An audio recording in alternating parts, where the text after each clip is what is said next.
Okay, picture this. It's a warm, kind of humid August evening in New York, August 27th, 2025. You've got that buzz, the electric hum inside Arthur Ashe Stadium. And everyone, absolutely everyone, is watching this young guy, the Spanish tennis star Carlos Alcaraz, walk onto that famous blue court. Now, this wasn't just like another second round match. No way. This was huge. It felt like a real showdown with history almost, a personal thing, dealing with some ghosts from last year. We're talking redemption, yeah, but also just sheer dominance and what it signals for tennis going forward. So here at the Deep Dive, you know the drill. We go through everything, the articles, the stats, our notes, all the stuff you share with us. We pull out what really matters.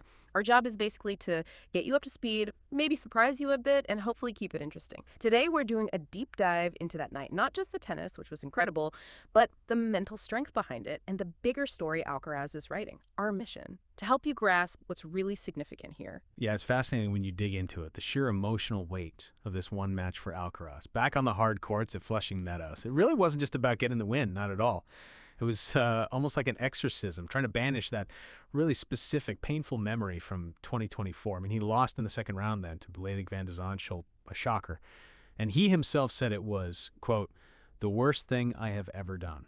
Pretty strong words. So, stepping onto that same court this year. Yeah, the pressure wasn't just external, it was massive internal. That's so intense, and it makes you think, right, how does any athlete, anyone really, perform at their best when the place itself holds such a bad memory? Alcaraz was actually really open about it afterwards, which I found quite relatable. He basically admitted, yeah, if I'm honest, I thought about last year when I stepped on the court. He said some bad thoughts.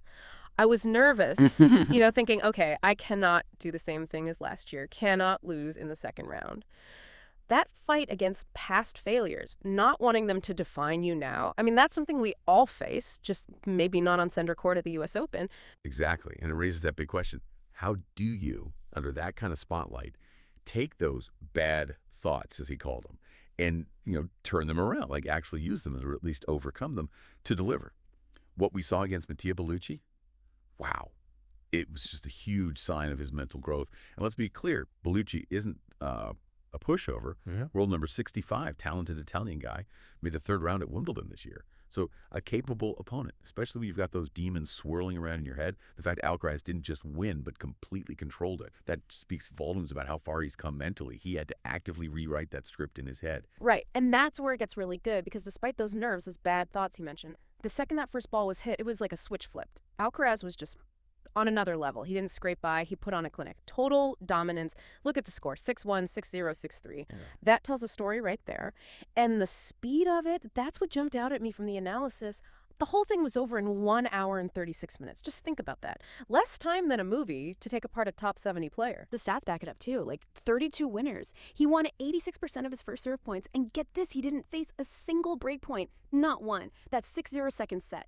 That bagel, that wasn't just winning, that was sending a message. Even Alcaraz, who's usually pretty modest, said afterwards, I played great, to be honest, from the beginning until the last ball. He knew it. And if you connect that to his overall game, it wasn't just about hitting hard, though he did plenty of that. It was the strategic clarity. It was almost perfectly executed. You could see the game plan plain as day. Pressure, pressure, pressure. Dictate everything. Give Bellucci narrow breathing room. His forehand, which is just, it's a weapon of mass destruction sometimes. It was doing everything. Flat winners, zinging past Bellucci, heavy topspin, forcing him back, getting weak replies. Just total control of the rallies. Bellucci never looked comfortable, always scrambling. And Alcaraz's movement, you hear the comparisons to a panther, right? Yeah, totally. It was like that. So smooth, turning defense into attack instantly. He covered so much court, you felt like every point could end up on a highlight reel. Just pure, aggressive, modern tennis. So, okay, he puts down this massive marker with that win. What does it really mean for his bigger picture, especially at the U.S. Open? Because this place, Flushing Meadows, it's obviously huge for him. You got to remember, this is where it all kind of exploded for him in 2022. He wins his first slam here. He's only 19, becomes the youngest ever world number 1 in the Open era. I mean, talked about a defining moment. That changed everything overnight. Right. But here's the slightly strange thing. Despite that incredible win here on hard courts, this surface has actually been his trickiest since then. Isn't that interesting? Yeah. He hasn't won another major on hard. No. Had some earlier than expected exits at the Aussie Open, and then, of course, that really stinging loss here last year. But, and this is key, Alcaraz sees those losses, those setbacks, as crucial learning moments. He's quite philosophical about it.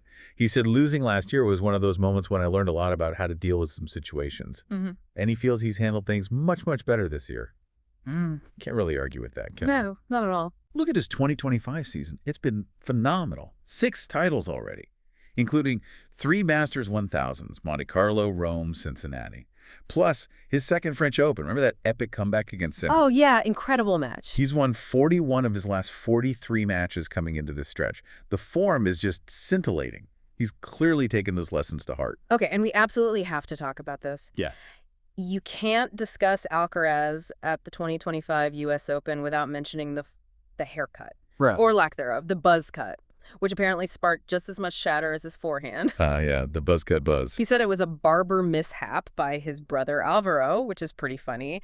And then he joked it made him feel faster and more aerodynamic. Classic Carlos, right? Always got that playful side. The reactions were great, too, like Francis TFO calling it horrendous. He would. But then Rory McIlroy, the golf star, gave it the thumbs up. Alcaraz met him recently. He even did that little golf swing celebration after his first round win, nodding to McIlroy. Yeah. It just adds to his whole vibe, doesn't it?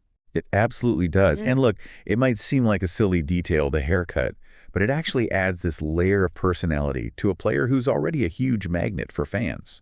And if you connect it to the bigger picture again, it really underlines his growing star power, way beyond just tennis. He's not just an athlete, he's becoming a global brand. Our sources confirm he's the highest paid active player now, with huge endorsements, Nike, Babolat, Rolex, BMW, the list goes on. Plus that Netflix docuseries, Carlos Alcaraz, My Way, that came out back in April, giving people that inside look. Right, I saw that. That kind of broad appeal, that marketability is pretty rare. He connects with people. Definitely. Okay, beyond the buzz cut, beyond the brand, there's this massive tennis story brewing, maybe the story shaping men's tennis right now. Alcaraz versus Jannik Sinner, that rivalry. Jim Courier, former champ, called them the new two. I like that. It feels right. It really does fit, doesn't it? Because look at the recent slams. They've basically split the last 7 between them. That was 7. Yeah. Alcaraz took 2 French Opens, 2 Wimbledons. Sinner grabbed Wimbledon this year, 2025, and he's the defending champ right here at the U.S. Open. What makes it so good is not just that they're both winning, but their styles are so different yet so effective. Alcaraz has that, like, explosive all-court game, the drop shots, the flair. It feels unpredictable but brilliant. Controlled chaos, yeah. Right, whereas Sinner is more about that super clean hitting, relentless power from the baseline, maybe a bit more structured in his attack. So their matches. Yeah. Always compelling, usually epics, a real clash. Yeah. And everyone's looking ahead, a potential semifinal clash here between them. That's got the whole tournament buzzing. Huge. And you can't forget Djokovic either. He's still right there into the 3rd round, still Novak, a massive threat. True. His presence just adds another fascinating layer to this whole new 2 dynamic. That contrast in styles is fascinating. And thinking about the whole tournament, the 2 weeks, 7 matches potentially, efficiency must be key. You mentioned his strategic clarity earlier, and Alcaraz himself has said something like, the less time I spend on court, the better. Makes sense. Oh, absolutely critical. It's a core part of his Grand Slam strategy now. You can see it. That Bellucci match, 96 minutes, done. Even his first round against Riley Opoka, who's like 6'11" with a monster serve. Yeah, nightmare opponent first round. Right. But Alcaraz's return game was phenomenal, and he got that done in just over 2 hours. It's not just about winning quickly for the sake of it. It's about saving energy, physical energy, mental energy. Every extra minute on court adds up over 2 weeks.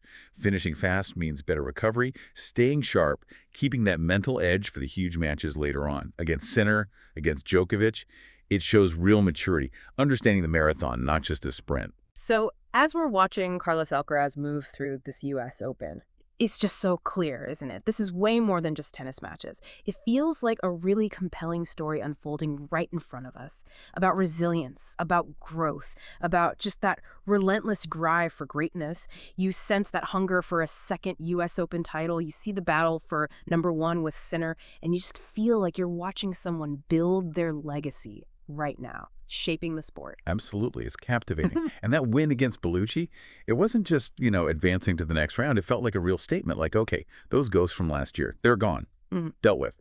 He's not just playing matches. He's trying to push his own limits, redefine what he can do. And that combination of mental strength, the strategy, the sheer talent, Yeah, that's why everyone's watching him. It really makes you reflect a bit, doesn't it? Thinking about our own lives, what personal ghosts or past stumbles we might carry around, and what would it actually take for us to step onto our own version of Arthur Ashe Stadium, whatever that stage might be, Yeah. and rewrite our story with that kind of belief and, yeah, that kind of grace. Something to think about. We hope this deep dive gave you some fresh perspective on a really exciting moment in tennis and maybe a little food for thought, too.